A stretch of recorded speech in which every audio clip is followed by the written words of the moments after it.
তো ডেপুটেশন দিতে গিয়েছে সমস্ত জায়গাতে মানুষের উৎসাহ উদ্দীপনা না আমরাও যাবো, চারিদিকে তো একটা আওয়াজ উঠছে যে এই বিজেপি সমস্ত দিকে মানুষের কষ্টের লাঘব করতেছে না, কষ্ট তৈরি করতেছে, মানুষের কাছে পয়সা নেই, শূন্য হয়ে গেছে। এই পরিপ্রেক্ষিতে মানুষ রাস্তায় নামতে হবে, মানুষ ঘোষণা করছে না আমরা যাবো।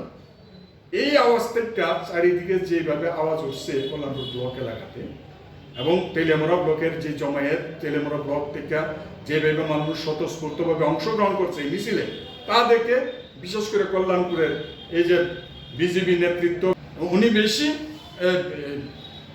দেখলাম বলছে যে এই মিছিলকে এই ডেপুটেশনকে আটকাইতে হবে।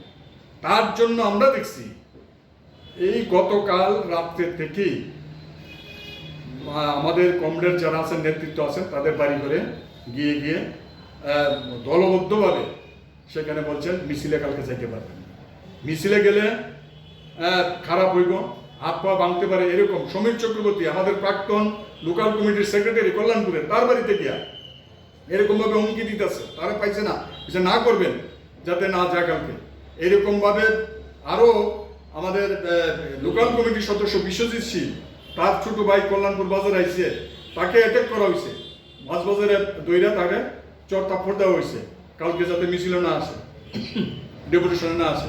এবং এমন কি আমাদের পার্টির বর্তমান লোকাল কমিটির সম্পাদক কল্যাণপুর সে চন্দ্রকান্ত দেববর্মা, ওর বাড়িতে, ওনার বাড়িতেও বিজেপি এসটি সেলের সন্ত্রাসী ছেলেদেরকে সেখানে পাঠানো হয়েছে যাতে মিছিলে না আসে। স্বপন দেববর্মার বাড়িতে ঢুকছে আমাদের বিভাগীয় কমিটির সদস্য, সে বাড়িতে গিয়ে বলছে মিছিলে যাতে না যায়। এরকম আরো অনেক যারা আমাদের সমর্থক, আমাদের নেতৃত্ব, তাদের বাড়িতে ঢুকে এরকমভাবে না করছেন, নিষেধ করছেন। আমি শুধু বলবো এই এলাকার, কল্যাণপুর এলাকার বিধায়কের নেতৃত্বেই সমস্ত ঘটনা ঘটতেছে। যদি উনি না জানতেন, যদি কোন, তাহলে এই সমস্ত বিষয়ে শুনে কার্যকরী পদক্ষেপ গ্রহণ করতে পারতেন। আসলে তো উনি ইচ্ছাতেই সেই সমস্ত ঘটনা ঘটছে।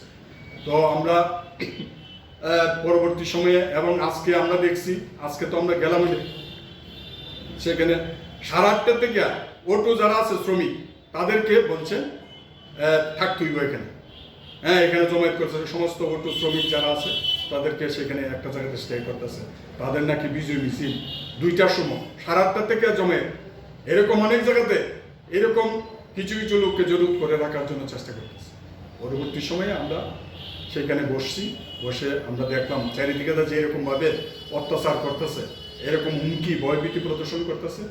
তার জন্য এখানে একটা অন্যরকম পরিস্থিতি তৈরি হতে পারে, আমরাও জানো।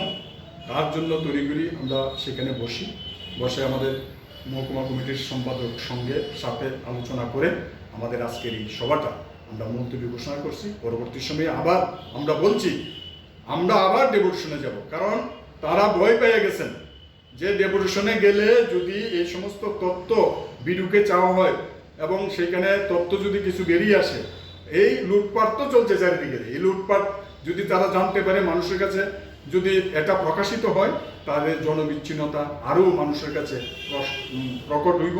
তার জন্যই আমরা কইতেছি যে তারা এই সমস্ত কায়দা হাতে নিছে। এই কায়দা করে আটকাইতে পারতো না। মানুষ জেহাদ ঘোষণা করছে, এই সরকারকে পরিবর্তন করবই এবং তার জন্য রাস্তায় নামছে, আগামী দিনও রাস্তায় নামবে। এই করে হয়তো সাময়িক আজকের ডেপুটেশন